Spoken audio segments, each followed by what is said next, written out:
Halo, assalamualaikum warahmatullahi wabarakatuh. Apa kabar kalian semua? Nama saya Mary Pradita ya. Kalian boleh panggil saya dengan Bu Mary. Untuk seminggu ke depan, saya yang akan mengampu kalian untuk mengajar praktikum konstanta fisik. Ya, karena ada suatu hal dengan kondisi dan situasi yang saat ini. Jadi untuk pembelajaran praktikum tidak bisa dilaksanakan secara langsung di laboratorium kita. So, it's okay, nggak masalah. Kita bisa belajar secara online. Tapi saya akan meluangkan waktu nanti apabila kita sudah mulai aktif masuk di sekolah, kalian bisa menghubungi saya. Nanti saya akan pandu kalian untuk melaksanakan praktek langsung di laboratorium kita. Kita harus janjian dulu ya, cari waktu kapan kira-kira kita bisa melakukan praktikum bareng-bareng. Untuk praktikum konstanta fisik nanti, untuk nilai KKM kalian, ya, KKM-nya yaitu 75. Jadi nanti kalau kalian nilainya di bawah KKM, ya, kalian harus mengikuti perbaikan. Ya, perbaikannya nanti entah kalian bikin video, vlog, ataupun bikin blog, gitu ya. Kemudian laporan praktikum. Ini karena kalian tidak mempraktekkan, tapi nanti kalian tetap membuat laporan praktikum semacam blog, terus kemudian nanti kalian laporkan kepada saya. Saya pengen lihat tulisan kalian, sejauh mana pemahaman kalian ketika saya menjelaskan dengan beberapa video nantinya. Kemudian UTS teori. Nah, ini kalian wajib mengikuti UTS. Ya, nanti untuk UTS-nya saya akan berikan soal teori. Kemudian untuk UAS-nya juga saya akan berikan soal teori. Ya, untuk UAS ada praktik. Nah, ini praktiknya gimana, Bu? Orang kita nggak pakai alat.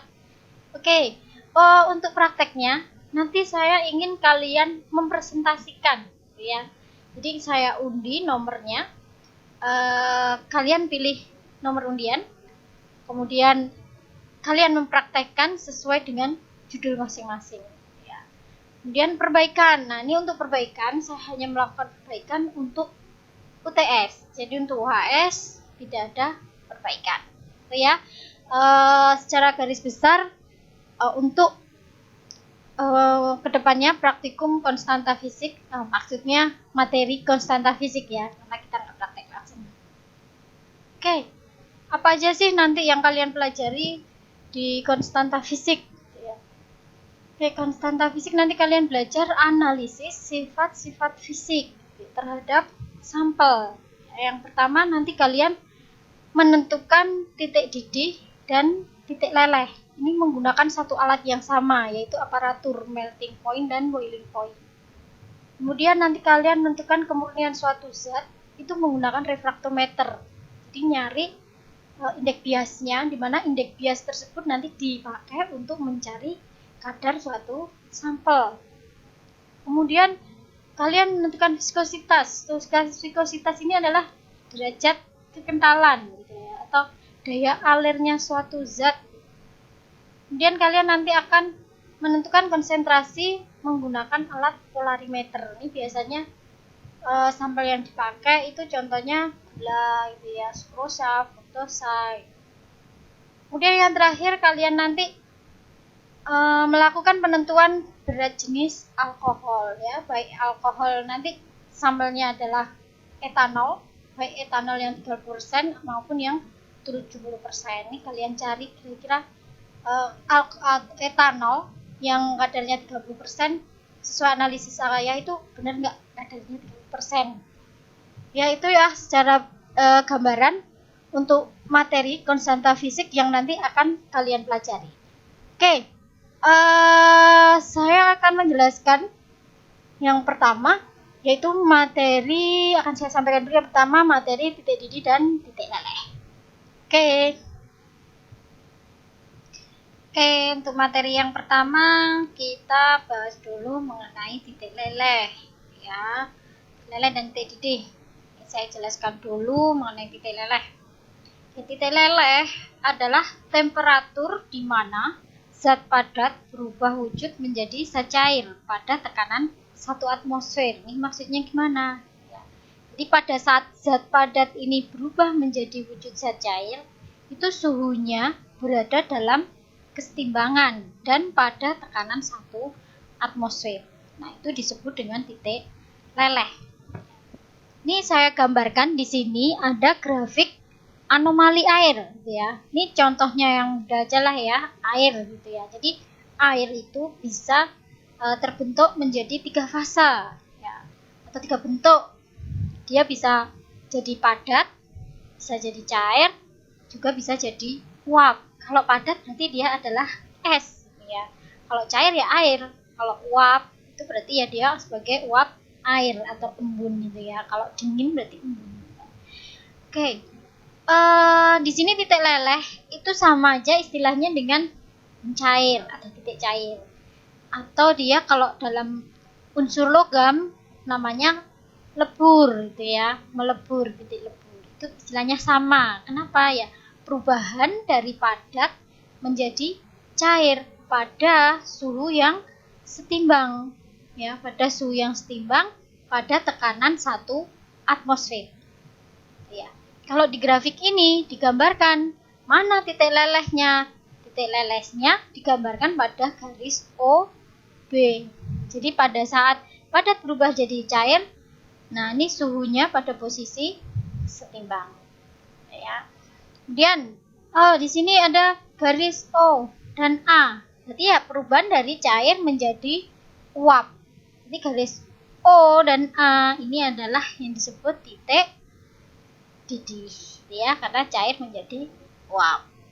Oke, kemudian ada O, C itu ya. O dan C ini disebutnya sebagai kurva sublimasi gitu ya, karena perubahan dari padat menjadi uap itu sublimasi. Uap berubah menjadi padat itu juga sublimasi. Gitu ya. Itu gambaran secara dasarnya titik leleh. Oke, untuk perbedaan titik leleh, senyawa-senyawa itu dipengaruhi oleh beberapa hal. Kok setiap senyawa punya titik leleh yang berbeda? Nah, ini apa sih yang mempengaruhi? Gitu kan? Ya, yang pertama adalah perbedaan kuatnya ikatan yang dibentuk antar unsur dalam senyawa tersebut. Jadi, setiap senyawa itu punya titik leleh masing-masing. Nah, itu ditentukannya dari apa? Dari perbedaan kuat ikatannya. Kita lihatnya dari mana, Bu? Nih, Bu Mary sudah menyiapkan gambaran tabel periodik unsur kimia. Ya, saya rasa kalian sudah nggak asing lagi dengan tabel ini ya, karena kalian kimia dasar sudah belajar dan ini kalian wajib hafal, paling tidak kalian hafal lah golongan 1A sampai golongan 8A ya. Oke, kita bedakan unsur atau senyawa itu menjadi 2 ya, logam dan non logam. Unsur-unsur non logam, unsur-unsur logam itu dalam sistem periodik digambarkan warna biru. Sedangkan unsur-unsur non logam, nah itu digambarkan dengan warna orange ya, kalau di sini orange. Oke. Dari golongan 1 sampai 14 atau 1A sampai 4A itu semakin naik. Itu maksudnya apa? Ini yang Mary kasih garis merah. Maksudnya apa? Semakin naiknya apa? Jadi dari golongan ini kan golongan 1, golongan 2 ya, 1A, 2A, 3A, 4A, 5A, 6A, 7A, 8A. Jadi mulai dari 1 sampai ke 8A itu ada berapa golongan? Ada 18 golongan ya. Dari golongan 1 sampai 14 itu berarti kan 1, 2, 3, 4, 5, 6, 7, 8, 9, 10, 11, 12, 13, 14 ya. Jadi dari golongan 1 sampai 14 atau golongan 1A sampai 4A, nah itu semakin naik ya, titik lelehnya itu semakin naik. Kenapa? Karena semakin kuat ikatannya. Jadi semakin kuat ikatannya, titik lelehnya itu semakin besar ya, semakin naik atau semakin besar ikatan itu juga semakin naik atau semakin besar titik lelehnya. Sebaliknya, ya, pada unsur-unsur non logam, yang semakin naik titik lelehnya adalah dari posisi kanan ke kiri. Jadi dari golongan 8A ke golongan 5A, ya, itu titik lelehnya semakin naik. Dari kanan ke kiri, ini titik lelehnya yang semakin naik. Kalau untuk logam, dari kiri ke kanan, nah ini yang semakin naik titik lelehnya. Memang kalau untuk titik leleh, itu sebenarnya tidak bisa diprediksi secara pasti. Apa ini titik lelehnya berapa? Ya. Ini di sini Bu Mary sudah menuliskan, ya. Ini Bu Mary menuliskannya titik-titik dan titik leleh karena untuk logam dan non logam itu hampir sama, ya, ininya sifatnya. Dari golongan 1A sampai 4A seperti yang Bu Mary jelaskan tadi, ya, semakin besar atau kuat titik didih dan titik lelehnya, ya, itu berarti dia semakin kuat ikatan antar molekulnya, ya, itu untuk senyawa logam. Nah, kita buka lagi tabel periodiknya. Kemudian dalam satu golongan, ya, dalam satu golongan dari atas ke bawah atau dari bawah ke atas, ya, kalau di sini Bu Mary menggambarkan panahnya panah warna kuning, ya, dari bawah ke atas, ya, semakin kecil periode atau semakin kecil jari-jari atom, ya, itu berarti titik lelehnya dia juga semakin besar, ya. Dari bawah ke atas, ya, dalam satu golongan dari bawah ke atas atau atas ke bawah, kalau kita ngomongnya dari bawah ke atas, berarti semakin besar titik lelehnya. Kenapa? Karena dia periode atau jari-jari atomnya semakin ke atas itu semakin kecil.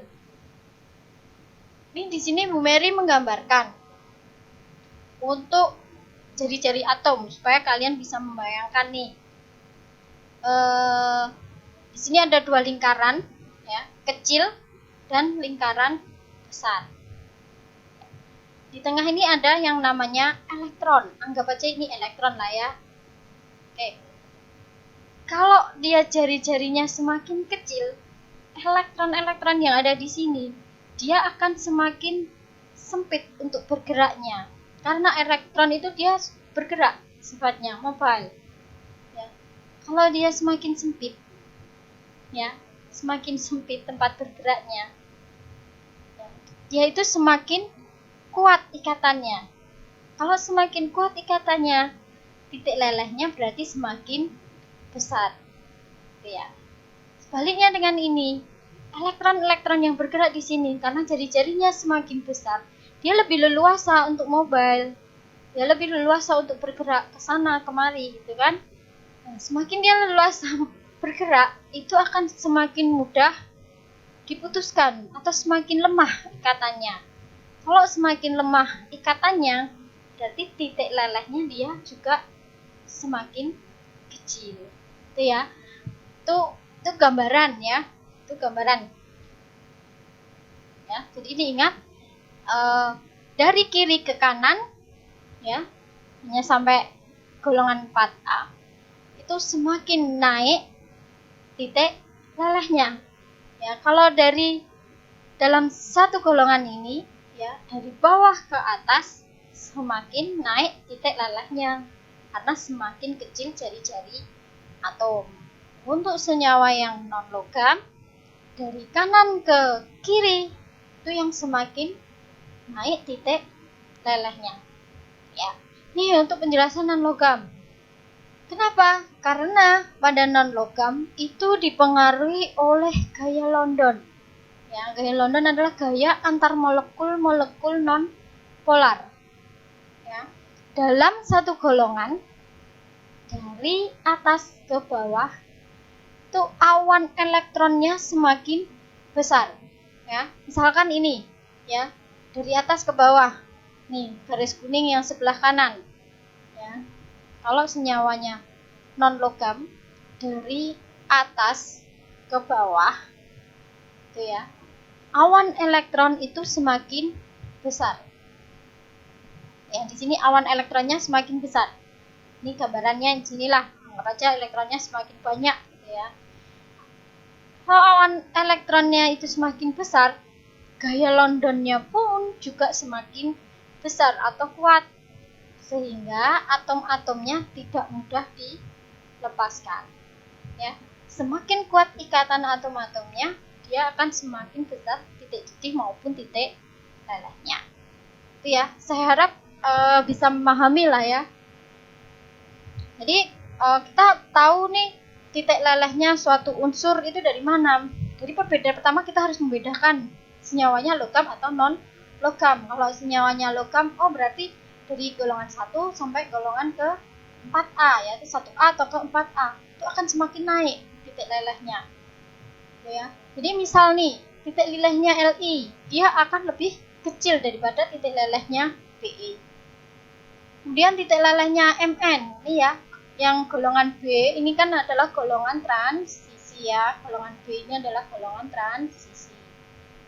Misal, titik lelehnya mangan dengan titik lelehnya besi, mana yang lebih besar? Titik lelehnya besi. Ya. Tetapi ingat, titik leleh maupun titik didih itu tidak bisa diprediksi secara tepat, ya. Oke, itu yang bisa saya sampaikan. Oke, saya lanjutkan. Kalau ada yang mau ditanyakan, nanti kita bisa lakukan chat ya. Nih, pengaruh ikatan hidrogen terhadap titik leleh tidak begitu besar karena pada wujud zat padat, jarak antar molekul cukup berdekatan.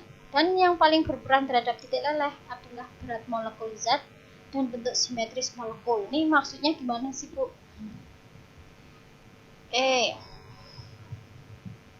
Ikatan hidrogen ya, kalian di kimia dasar harusnya sudah sih ya, ikatan kovalen, ionik, hidrogen itu ya, kalian sudah mengenal. Ini Bu Mary mungkin refresh sedikit.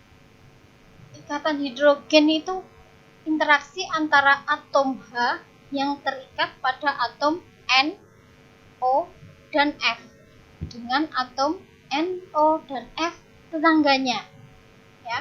Untuk memudahkan kalian mengingat ikatan hidrogen itu, jadi ikatan hidrogen itu interaksi antara atom H-nya ini ya, yang terikat dengan atom NOF punya tetangganya. Nah, di sini kan ada dua nih, ada air, ini juga air, H2O, H2O.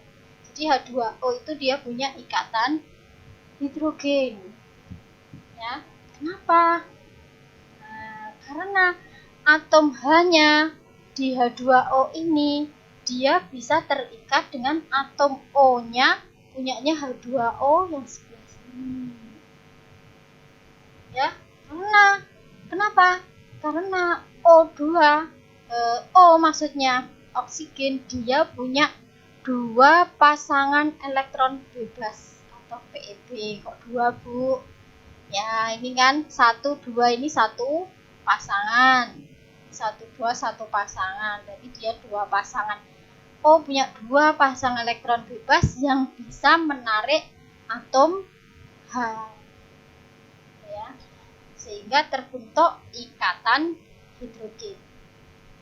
Sama halnya dengan ini, ketika NH3 itu amoniak ya, direaksikan dengan H2O. Berarti dalam reaksinya itu terdapat ikatan hidrogen. Kenapa? Karena N nitrogennya dia punya satu pasangan elektron bebas yang bisa mengikat atom H punyanya H2O, sehingga membentuk ikatan hidrogen. Ya, itu yang dimaksud dengan ikatan hidrogen. Memang untuk titik leleh, ikatan hidrogen tidak begitu besar pengaruhnya gitu ya, karena ini antar molekulnya itu cukup berdekatan. Nih, yang paling berperan itu adalah berat molekul dan bentuk simetris molekul. ya. Oke. Di sini adalah berat molekul dan bentuk simetris molekul. Maksudnya apa? Nih, senyawa yang mampu membentuk ikatan hidrogen itu akan mudah meleleh. Ya. Contohnya NaOH dan NaCl. Ya. NaOH-nya Na dia akan lebih mudah meleleh karena dia punya hidrogen, ikatan hidrogen dibandingkan Cl. Hanya di sini titik lelehnya itu sekitar 318 derajat Celcius. Sedangkan NaCl titik lelehnya 800,7 derajat Celcius. NaCl dia akan lebih besar untuk titik lelehnya atau titik leburnya. Ya. Berat molekul zatnya yang paling berpengaruh. Nah, ini kita bisa lihat. NaOH dia punya berat molekul 40. Ini dari mana? Gitu. Ya, dasar sudah lah ya. Oke, Bu Mary refresh. Na itu nomor atomnya adalah 23. O adalah 16. H1. Kalau dijumlahkan itu adalah 40.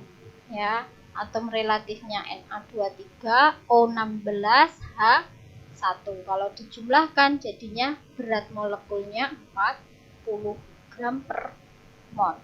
NaCl berat molekulnya berapa? Na23 ya, AR-nya, Cl AR-nya adalah 35,5. Kalau dijumlahkan jadinya 58,5 gram per mol. Jadi pengaruhnya kalau dari berat molekul ya kita lihat aja berat molekulnya NaOH dan NaCl mana yang lebih besar. Nah, kalau dia lebih besar berat molekulnya, titik lelehnya otomatis akan jauh lebih besar juga, ya. Oke, kemudian bentuk simetris molekul, ya. Pengaruh selanjutnya bentuk simetris molekul. Nih, panjang atau pendeknya rantai karbon atau gugus alkil R itu memiliki pengaruh terhadap pelelehan senyawa. Semakin panjang rantai C, ya, semakin tinggi titik lelehnya. Ya, jadi bentuk simetrisnya molekul itu dilihat dari panjangnya. Ya, kalau semakin panjang rantai C-nya, dia akan semakin tinggi titik lelehnya. Ya, nih contohnya di sini adalah etena dan heksana, sama-sama golongan alkana itu ya. Etana dia hanya punya atom C2, C2H6. Dia hanya punya titik leleh minus 182,8 derajat Celcius. Dibandingkan heksana, atom C-nya yang dia miliki adalah 6. Dan ini semakin panjang rantainya. Ya, semakin panjang rantainya, dia akan punya titik lelehnya juga akan lebih tinggi. Ingat, ini negatif, ini negatif. Berarti ini dan ini mana yang lebih besar? Ya, berarti nilainya yang lebih besar adalah negatif 95 derajat Celcius. Ya, jadi bisa dipahami ya. Itu penjelasan mengenai pengaruh ikatan hidrogen terhadap titik leleh. Ya, dan yang paling berperan terhadap titik leleh adalah berat molekul dan bentuk simetris molekul. Oke, selanjutnya nomor 2. Titik leleh senyawa organik itu mudah untuk diamati. Sebab temperatur di mana pelelehan mulai terjadi itu hampir sama dengan temperatur di mana zat telah habis meleleh. Jadi untuk senyawa-senyawa organik itu akan lebih mudah untuk diamati ya. Temperatur pelelehannya karena sama, hampir sama temperaturnya. Oke, kemudian nomor 3. Jika zat padat yang diamati tidak murni, maka akan terjadi penyimpangan dari titik leleh senyawa murninya yang berupa terjadinya penurunan titik leleh dan perluasan ring titik leleh. Gitu ya. Jadi gini, kalau senyawa atau sampelmu itu tidak murni, banyak campuran-campurannya, apa yang terjadi? Ya akan terjadi penyimpangan titik leleh dari titik leleh senyawa murninya. Berupa apa? ya penurunan titik leleh. Ya, penurunan titik leleh. Berarti dia akan melelehnya sesuai dengan berbagai macam zat yang ada dalam sampelmu. Ya. Sehingga itu yang menyebabkan terjadinya perluasan ring titik leleh. Itu ya. Penjelasannya. Oke. Bu Mary lanjutkan. Faktor-faktor yang mempengaruhi cepat atau lambatnya zat tersebut meleleh. Ya. Faktor-faktor yang mempengaruhi cepat atau lambatnya zat meleleh. Pertama adalah ukuran kristal. Ukuran kristal itu sangat berpengaruh dalam menentukan titik leleh suatu zat. Apabila semakin besar ukuran partikelnya, maka semakin sulit terjadinya pelelehan, gitu ya. Kalian bisa lah ya membayangkan bongkahan dengan serbuk, ya. Mana nih yang akan lebih cepat leleh, dengan atau lebih cepat larut, gitu. Kalau dia dilelehkan atau dilarutkan, gitu kan, otomatis dia yang bentuknya atau ukuran partikelnya lebih kecil, ya kan. Misal kamu mau bikin teh pakai gula kristal sama pakai gula halus, mana yang akan lebih cepat larut? Jadi kalau semakin besar, berarti dia akan semakin sulit pelelehannya. Yang banyaknya sampel, semakin sedikit sampel yang digunakan, maka semakin cepat proses pelelehannya. Begitu pula sebaliknya. Jika semakin banyak sampel yang digunakan, maka semakin lama proses pelelehannya. Ya, kamu melelehkan 1 sendok dengan 2 sendok, berarti mana yang akan lebih cepat leleh? Yang 1 sendok, gitu ya.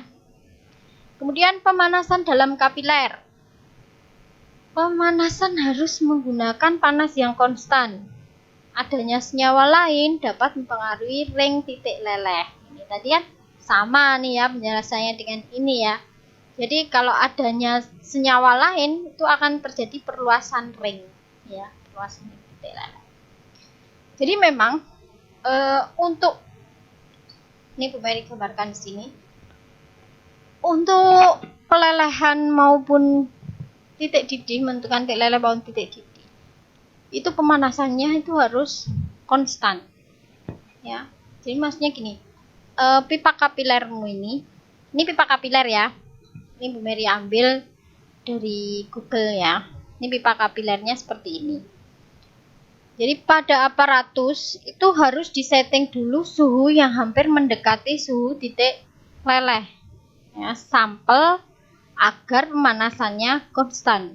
Kemudian setelah bunyi tanda bip atau tit, baru pipa kapiler dimasukkan dan menekan tombol start, ya. Kemudian baru bisa diamati. Nah, jadi maksudnya dia pemanasannya konstan itu di sini nih. Misal titik leleh senyawa fenolftalin, indikator ya fenolftalin itu, dia punya titik leleh sekitar 260 derajat Celcius, ya. Maka pada alat aparatus nih, alat aparatus ini kalian setting suhu awalnya itu sekitar 250 atau 255.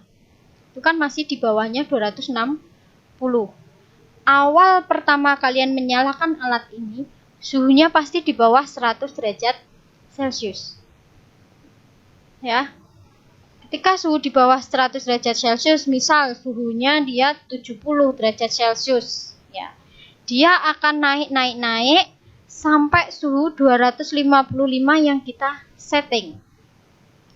Nah, ketika 70 menuju 250, nah, dia kan pemanasan akan semakin naik. Ketika suhunya 200 sudah mencapai 255, itu suhunya sudah mulai stabil, ya, sudah mulai konstan mendekati titik leleh aslinya, yaitu 260 derajat Celcius, ya. Untuk titik didih juga kita lakukan seperti itu, sama nanti, ya. Oke, ini alat aparatus melting point dan boiling yang kita punya, ya. Jadi nanti mengerjakannya kalian harus mengikuti SOP yang sudah tertuliskan di sini ya, atau instruksi kerja yang sudah tertuliskan di sini.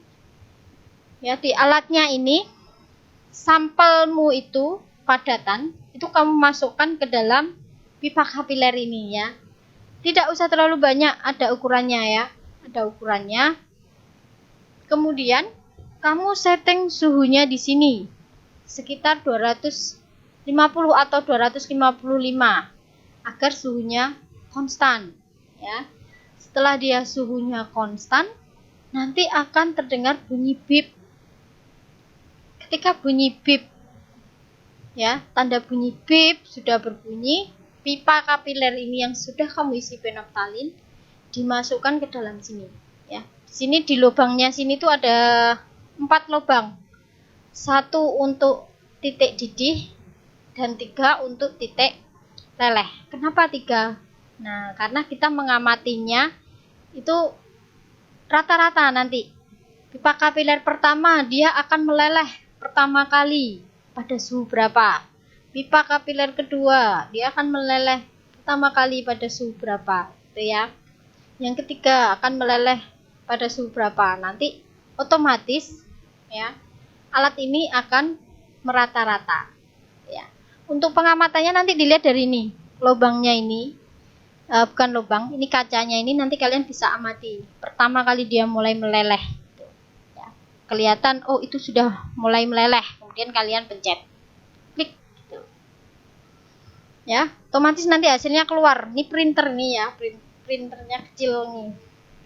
Ya, itu gambaran untuk melting point, ya.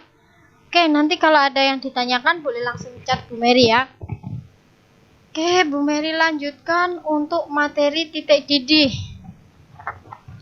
Titik didih suatu zat adalah suhu atau temperatur zat cair berada di mana tekanan uapnya sama dengan tekanan atmosfer. Itu ya. Jadi yang dinamakan titik didih itu adalah suhunya. Titik didih itu apa sih? Perubahan dari cair menjadi uap, gitu ya. Jadi suhunya bagaimana? Suhunya dia ketika berubah dari cair menjadi uap itu berada pada tekanan uap itu setimbang dengan tekanan atmosfer. Ya. Oke, ciri-cirinya titik didih nanti. Nih, bila tekanan uap sama dengan tekanan luar atau tekanan di atas permukaan zat cair, maka akan terbentuk gelembung-gelembung uap dalam cairan. Ya. Jadi, ini contohnya gambar ini ya. Bila tekanan uapnya di dalam sini sama dengan tekanan yang ada di luar, ya. Tekanan yang ada di luar ini adalah tekanan atmosfer, ya. Itu dia akan terbentuk gelembung-gelembung uap dalam cairan. Ya, ini gelembung-gelembung uap dalam cairan. Kenapa? Karena ada tekanan uap dalam gelembung-gelembung itu sama dengan tekanan udara luar. Jadi tekanan di dalam sini sama dengan tekanan yang ada di sini. Ya.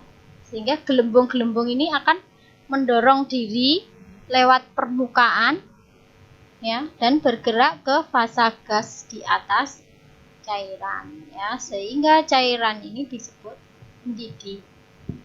Jadi kalian juga harus membedakan yang dimaksud dengan mendidih dan menguap, ya. Kalau mendidih boiling, kalau menguap apa vapor, ya, vaporize, vapor itu loh. Kalau kalian bilangnya apa ya, yang buat rokok zaman sekarang itu anak-anak pakai apa ya, vapor gitu ya.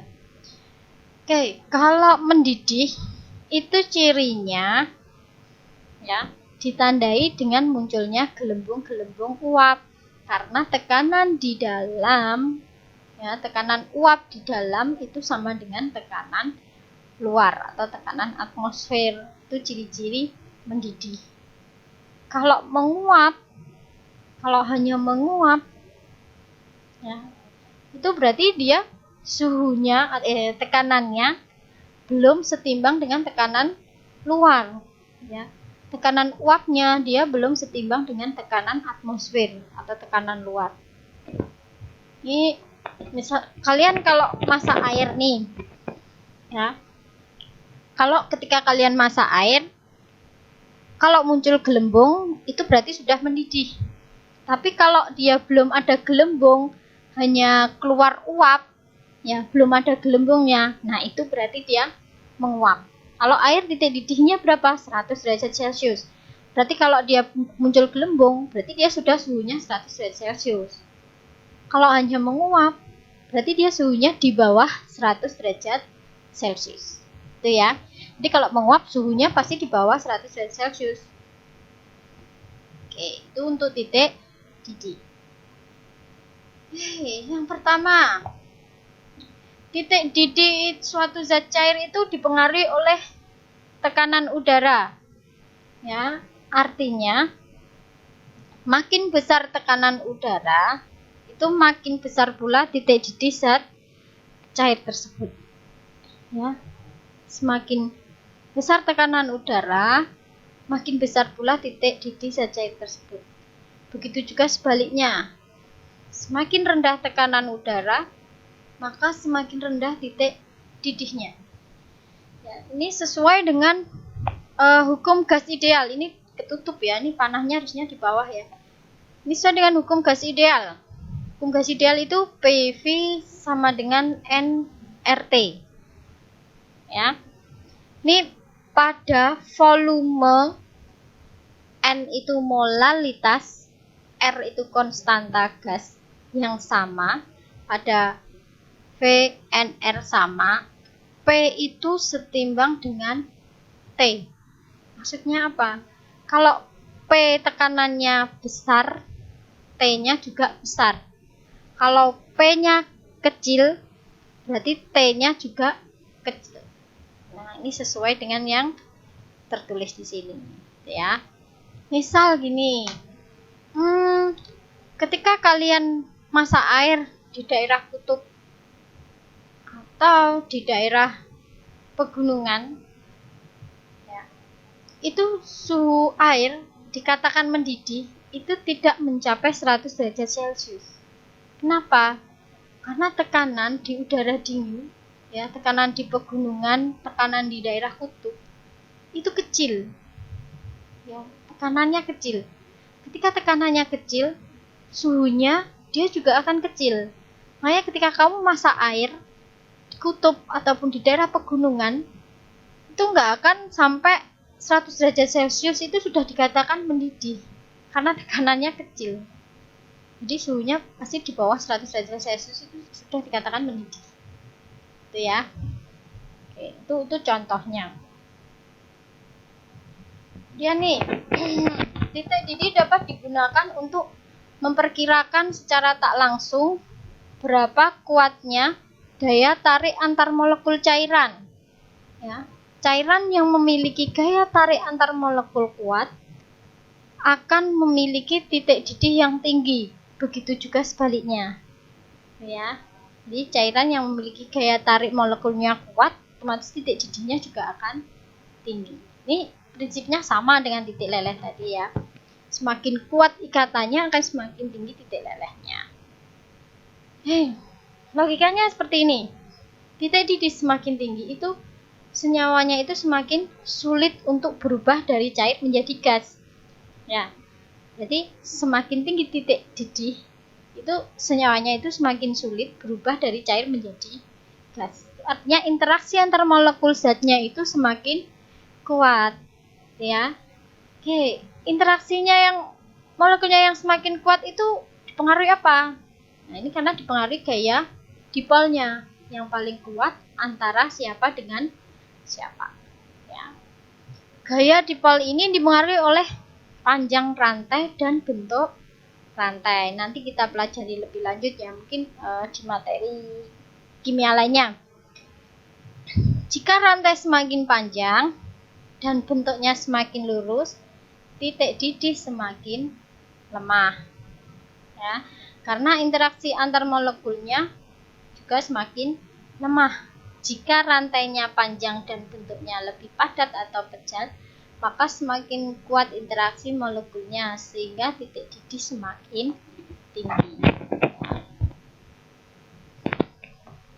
Jadi kalau untuk titik didih itu semakin panjang rantainya.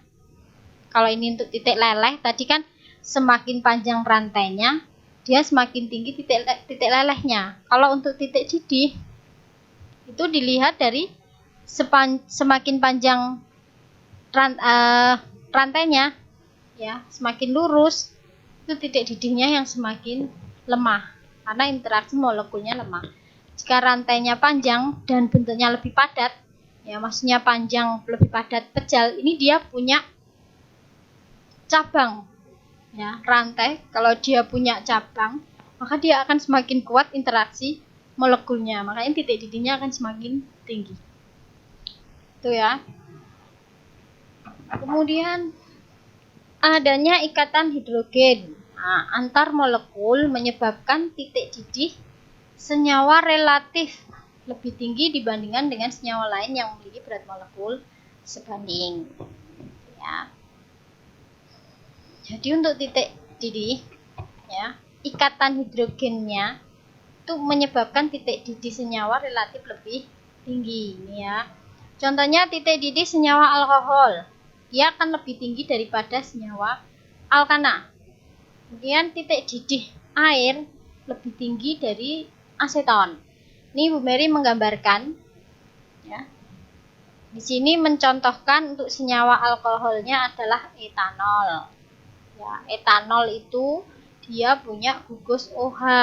Gugus OH itu dia bisa mengikat ikatan hidrogen, ya. Kemudian untuk senyawa alkananya, Bu Mary mencontohkan di sini adalah etana, ya, etana. Dia tidak punya ikatan hidrogen, ya. Jadi dalam suatu senyawa dia itu harus punya, ya, paling tidak dia punya satu ikatan hidrogen, ya. Untuk etanol dia punya ikatan hidrogen. Kemudian dua interaksi dipol-dipol, ya, atau interaksi senyawa polar, ya. Karena di sini kenapa kok dia punya interaksi dipol-dipol?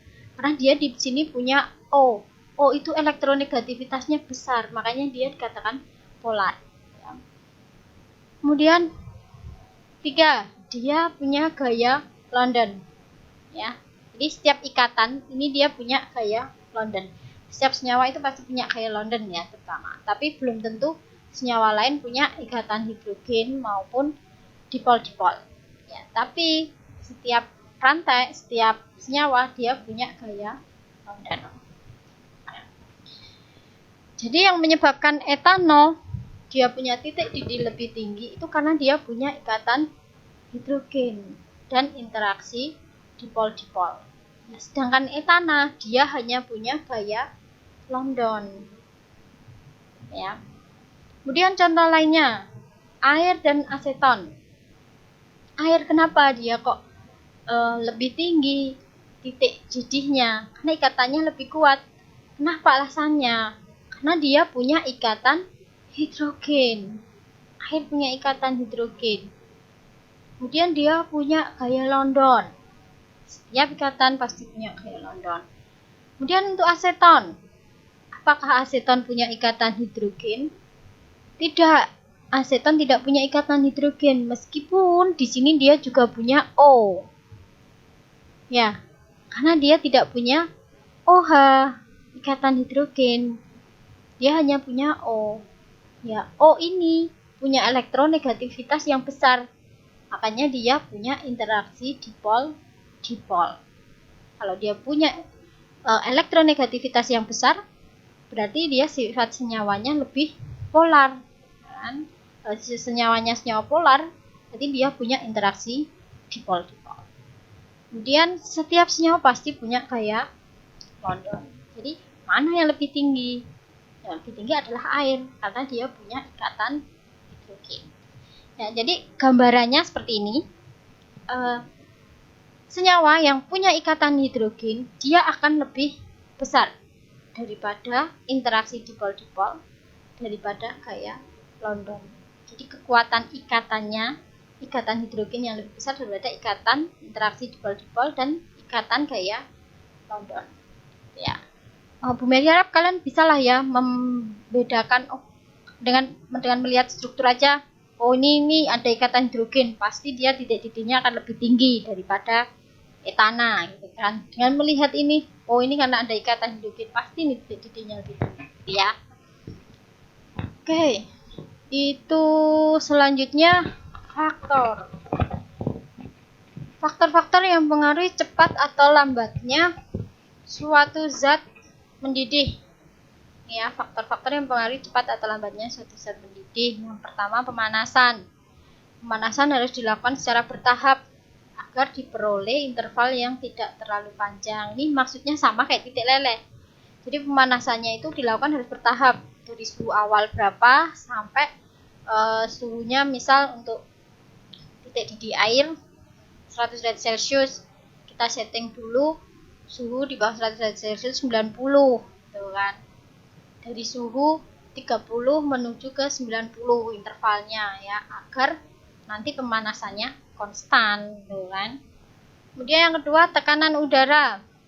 Tekanan udara akan pengaruhi titik didih suatu zat. Ya, seperti tadi yang dijelaskan, kalau tekanan udaranya besar ya titik didihnya nanti juga akan besar. Kalau tekanan udaranya kecil, titik didihnya dia juga akan kecil. Kemudian banyak zat yang digunakan. Semakin banyak zat yang digunakan, maka semakin lambat proses pendidihannya. Ya, kamu bisa membayangkanlah ya, kalau kamu masak air 1 gelas dengan masak air 1 panci, gitu kan? Mana yang akan lebih cepat mendidih? Gitu ya. Bagi kamera. Oke, di sini ada video praktik penggunaan aparatus dalam menentukan titik didih dan titik leleh suatu sampel. Ini ada videonya Aksan Priyo ya. Ini Bu Mary bisa ini ya. Oke, coba dulu videonya. Oh, cannot open. Oke. Bu Mary buka dulu filenya. Inilah ya.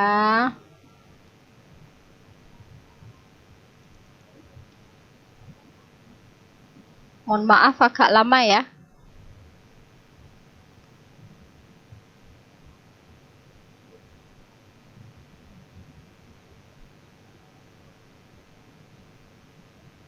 Nah, ini video dari Aksan. Ya, ini Bu Mary jelaskan untuk videonya. Nanti Bu Mary share link videonya juga, jadi kalian bisa jelas apa yang diucapkan Aksan ya.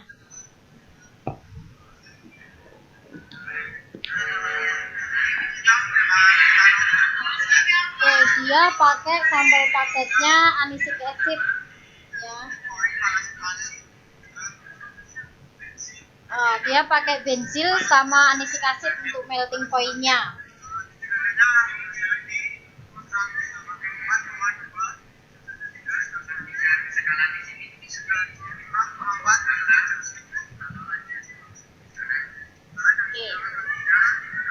Nah, ini adalah kapiler untuk melting point ya. Kapiler untuk melting point.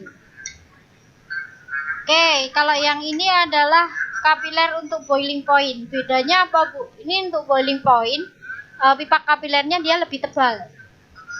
Ya, lebih panjang dan lebih tebal.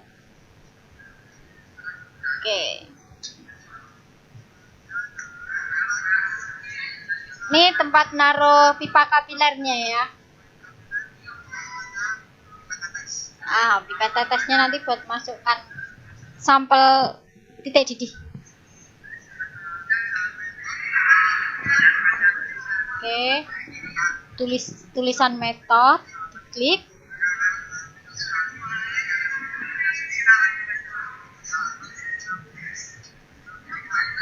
Oke, tulisan metode, nanti kalian pilih mana yang mau kamu analisis, anisik atau benzil dulu. Kalau anisik, kemudian kamu klik anisik, kamu pilih settingan untuk suhunya. Anisik suhunya berapa? Sel anisik suhunya 180, berarti kamu settingnya sekitar 170 dulu ya untuk pemanasan konstan. Oke, ini cara memasukkan atau ngambil sampel benzilnya ya. Pipa kapilernya dimasukkan. Nah, sampelnya ada di ujung. Nah, kemudian diketuk-ketuk ya. Ketuk-ketuk diukur. Nah, diukur di plate-nya sini ya. Udah ada batasnya.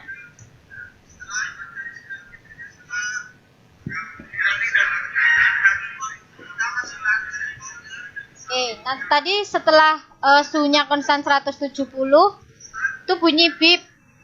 Kalau sudah bunyi bip, pipanya dimasukkan di sini. Kemudian diamati di kacanya ini ya. Mulai melelehnya kapan ya? Pertama kali meleleh, kamu klik OK atau set di sini. Klik set. Kemudian nanti hasilnya otomatis akan keluar melalui printer ini ya.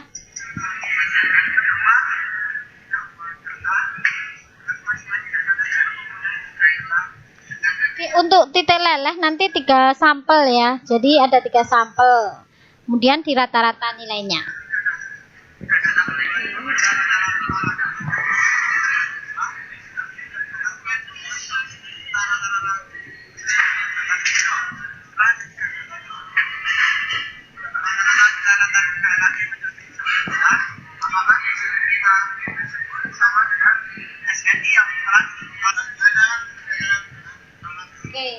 Ini sekarang dia mau praktek menggunakan melting point-nya ya. Melting point-nya dia pakai sampelnya etanol, pakai alkohol. Cara kerjanya sama ya, kayak menggunakan melting point ya. Di setting dulu suhunya ya. Setting dulu suhunya.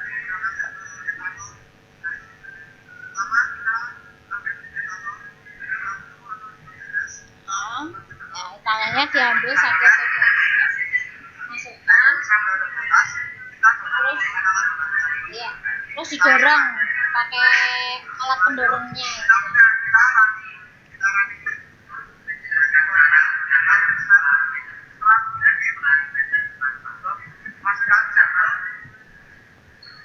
Setelah disetting suhunya konstan, kemudian terdengar bunyi bip, baru dimasukkan sampelnya. Nah, nanti diamati di kaca ini. Kalau muncul gelembung pertama kali, itu artinya dia mendidih. Itu langsung di set.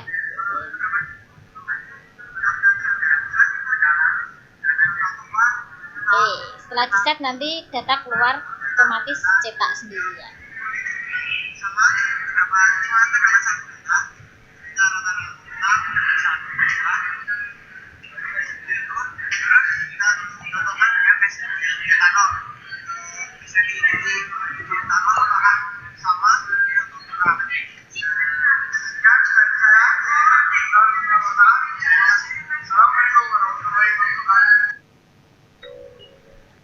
Oke, itu ya video pembelajaran dari Ahsan.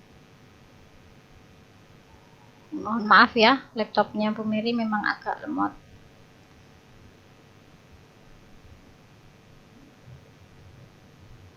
Oke, kita kembali. Di sini nih, ini ada contoh ya hasil analisis teman-temanmu praktikum kemarin ya. Ini untuk melting point-nya ya, dia pakai sampel benzil ya. Start temperaturnya dia adalah 91 derajat Celcius ya. Karena di sini dia suhunya untuk benzil itu memang sekitar 96 derajat Celcius dia mulai meleleh. Makanya dia untuk pemanasan konstan dia setting dulu ke suhu 91 derajat Celcius. Kalau untuk melting point nanti di pipa kapilernya itu ngambil 3 pipa kapiler ya, 3 sampel ya, nanti diamati kemudian diambil nilai rata-rata ya. Kalau dilihat dari ininya sih ya rata-ratanya mungkin sekitar 96 lah ya, 96. Sama nih untuk M-anisic acid ya, dia titik lelehnya itu rata-rata sekitar 185 itu ya, 185, dia settingnya 181 ya, untuk pemanasan yang konstan. Nah, ini untuk boiling pointnya dia pakai etanol ya, dia temperaturnya di awal adalah 72 derajat Celcius. Nah, untuk etanol kita ketahui dia adalah titik didihnya itu sekitar 76 derajat Celcius. Itu ya, sedikit gambaran ya untuk materi penentuan titik leleh dan titik didih. Oke, Bu Mary sangat concern banget nih ya, karena kita bekerja di laboratorium dan bekerja dengan bahan-bahan kimia gitu ya. Prinsip saya itu no safety no work. Jadi kalau kalian nggak safety ya nggak usah bekerja gitu ya. Ini Bu Mary sangat concern mengenai keselamatan kerja. Jadi sebelum kalian melakukan praktek di laboratorium, tolong periksa semua alat gelas kalian yang digunakan, itu pastikan dia bersih. Kemudian alat instrumennya ya, itu gunakan sesuai dengan prosedur alat. Kemudian perhatikan MSDS bahan yang digunakan ya. Kalian bisa cari, misal hari ini aku bekerja mau pakai H2SO4, kamu cari MSDS-nya H2SO4 itu apa ya, apa yang harus diperhatikan ketika saya bekerja menggunakan H2SO4. Nah, ini yang paling penting adalah APD.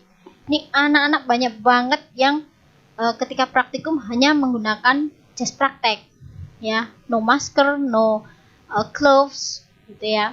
Jadi kalau kamu bekerja di lab itu kita harus benar-benar safety, pakai jas lab, masker, sarung tangan, alat-alat lainnya ketika kita menggunakan bahan-bahan kimia. Makanya kenapa di sini Bu Mary bilang lihat MSDS bahan. Jadi ketika kamu pakai bahan misalnya 2SO4 atau HCl yang pekat, APD apa yang harus saya pakai itu kan, untuk menghindari kecelakaan kerja ya. Jadi Bu Mary ingatkan ketika kalian bekerja di lab ya, kalian harus safety.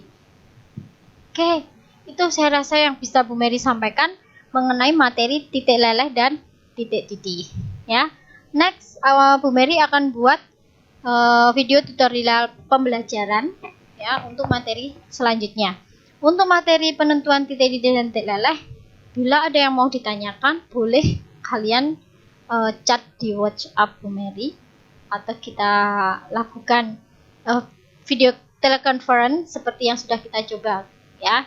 Oke, sekian, selamat belajar, semangat buat kalian, keep healthy, keep safety, dan don't give up. Assalamualaikum warahmatullahi wabarakatuh.